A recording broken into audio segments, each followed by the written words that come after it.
Hello, everyone. My name is Zach Watkins, and I decided to do my research on North Sentinel Island and the Sentinelese people. A little bit about the Sentinelese people. They are an indigenous group of people who live in North Sentinel Island, which is located in the Bay of Bengal, which is a part of India. They are regarded as the world's last uncontacted people on Earth. They're also designated as a particularly vulnerable tribal group, as well as a scheduled tribe. And what that PVTG kind of, uh, entails is it's a classification made by India's government that was created with the purpose of enabling improvement in the conditions of certain communities with particularly low development indices. Um, the people are a blend into the broader class of Andamanese people.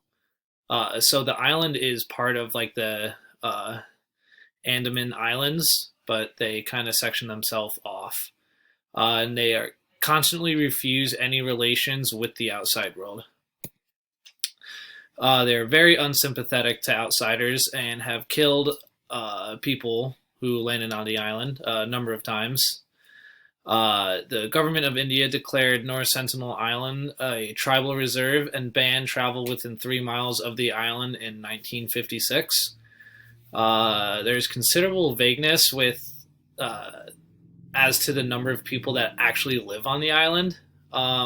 Estimates range anywhere between 15 to 500 individuals, but the most common estimates range anywhere between 50 and 200. And I did read that in the 2012 census, they recorded 15 people living in one house, and there were 10 houses.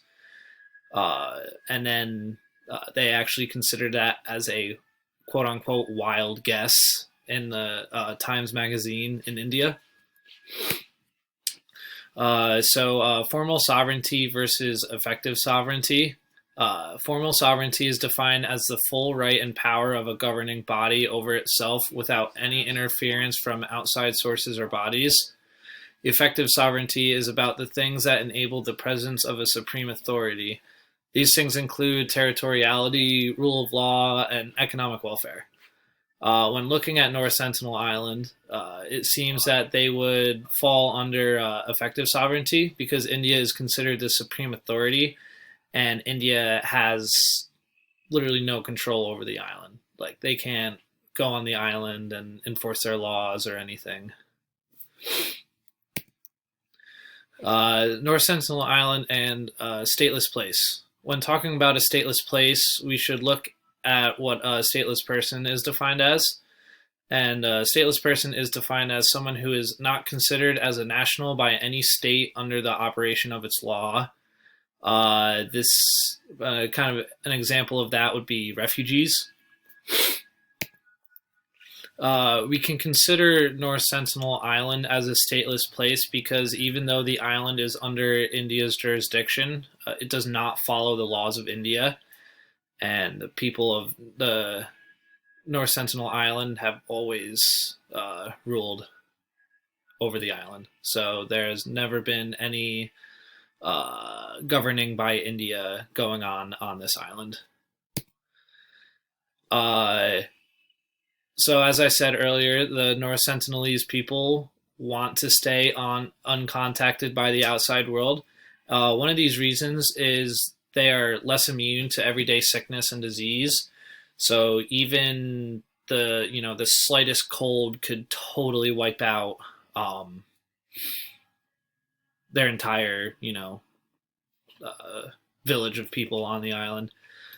They have actually seen neighboring island tribes get wiped out by diseases like the flu and smallpox. So obviously that's a very good reason as to why they would attack people who are trying to get on the island, because we can be carrying, like a virus and not know it, and then we can, the people will contract it. So in November 2018, an American man by the name of John Chow was actually killed by Sentinelese people after he landed on the island.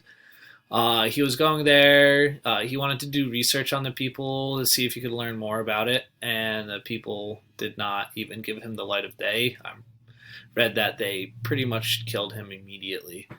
And then also, again in 2006, two Indian fishermen were killed after their boat drifted on shore of the island. They were asleep when their boat drifted on the shore, so the Sentinelese people pretty much killed them immediately. And then the Indian government actually declared the island and the surrounding waters extending 5 nautical miles from the island to be an exclusion zone.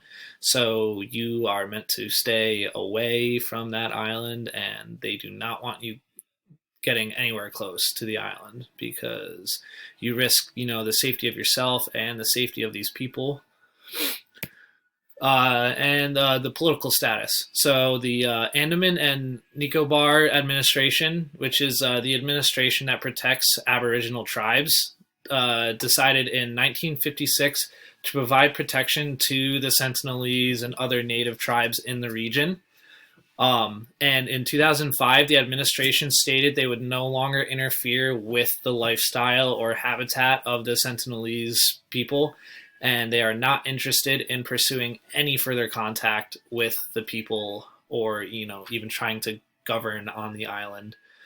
And although the North Sentinel Island isn't legally an autonomous administrative division of India, scholars have referred to it and its people as effectively autonomous or independent. So this is my works cited page for the information, and then for the pictures that I used.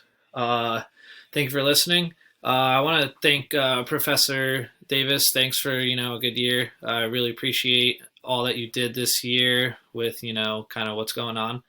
I really enjoyed the class, and I hope everyone has a good break. Awesome. Thank you.